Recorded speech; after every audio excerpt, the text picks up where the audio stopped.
Spotting winning stocks in 2025, no stress, just success. Trying to pick winning stocks in 2025 feels like trying to find the right charger in a drawer full of mysterious cords. One powers your phone, the other, maybe your electric toothbrush from 2012, who knows, the stock market is chaotic, unpredictable, and sometimes rude. In this video, we're breaking down how to actually spot winning stocks in 2025. No hype, no BS, just actionable advice to help you build wealth. Let's go! Look, remember NFTs? When we all convinced ourselves a pixelated rock was worth more than our car? Yeah, don't be that investor. Chasing hype is how you end up holding the bag while everyone else is cashing out. In 2025, here's what's actually trending under all the noise. AI and automation, green tech and energy storage, biotech and longevity, and cybersecurity.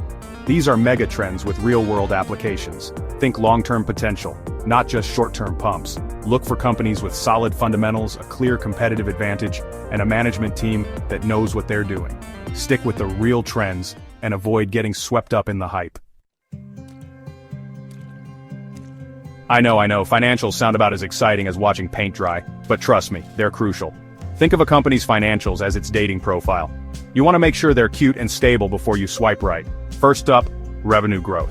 Is this company actually making money, and more importantly, are they growing their revenue year over year? You want to see that upward trajectory. Next, check out their profit margins. Are they actually keeping a decent chunk of the revenue they're generating, or are they blowing it all on fancy office perks and avocado toast? Debt levels can tell you a lot about a company's financial health. High levels of debt can be a major red flag, especially if they're not using that debt wisely to fuel growth. It's not glamorous, but it's the foundation of any good investment. Let's talk about CEOs, those enigmatic figures at the helm of every company. Some CEOs inspire confidence with their vision, their leadership, their ability to navigate the ever-changing business landscape. Others, well, let's just say, they inspire memes. If the CEO of a company you're considering seems to spend more time crafting the perfect tweet than actually running their business, that might be a sign to proceed with caution. Think of it like this. You have two CEOs. CEO A is the quiet genius, the one who's laser-focused on innovation, execution, and delivering value to shareholders. CEO B is more like the moon duel challenger, always making headlines, always promising the moon, but often falling short on delivery. The bottom line is this: a company's leadership matters. Do your research, pay attention to their track record, and ask yourself if you trust this person to steer the ship in the right direction. Ever heard the saying, imitation is the sincerest form of flattery? Well, in the world of investing, keeping an eye on what the big players are doing can be incredibly insightful. We're talking about hedge funds, institutional investors, the Warren Buffetts of the world. These guys and gals have access to the best research, the brightest minds, and they tend to move in herds. The good news is, you can legally stalk their portfolios. It's all thanks to these handy little things called 13F filings. Essentially, institutional investors are required to disclose their holdings every quarter, giving you a peek behind the curtain of their investment strategies. Use 13F filings to understand what sectors and companies are attracting attention from smart money, but always do your own research. Context is key, my friends. The internet, a wonderful place for cat videos, questionable life hacks, and financial advice. Hold on there, buckaroo. While social media can be great for many things, let's be clear. Reddit, Twitter, YouTube, they're great for vibes, terrible for due diligence.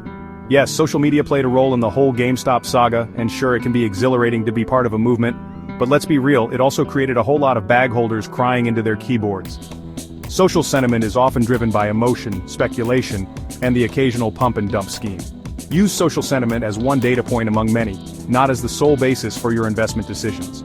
Trust your gut, but more importantly, trust your brain. Do your own research, consult with financial advisors if needed, and don't let the fear of missing out drive your investment decisions. This last one is more about you than any specific financial metric. Imagine this. It's 3 a.m., you're wide awake staring at the ceiling, your mind racing with thoughts of your investment portfolio. Sound familiar? If a stock is causing you that much stress, it might be time to reevaluate whether it belongs in your portfolio. Winning stocks, the ones that truly build wealth over the long term, shouldn't keep you up at night. They should make you feel confident, excited even, about the future. Ask yourself, can I explain this company's business model to a friend in a few sentences? Do I believe in the products or services they provide? Does this investment align with my long-term financial goals? If you can answer yes to these questions, and you're not waking up in a cold sweat every time the market dips, then you might just be on the right track. There's no magic formula for picking winning stocks, no stock fairy whispering picks into your ear. But by following real trends, doing your homework, avoiding CEO drama, trusting your gut, and not betting your life savings on a meme, you're setting yourself up for success. Got a spicy 2025 stock pick? Think I'm wrong and Frogcoin is the future? Drop your thoughts in the comments. I'm ready for the hot takes. Subscribe for smarter investing and a few laughs.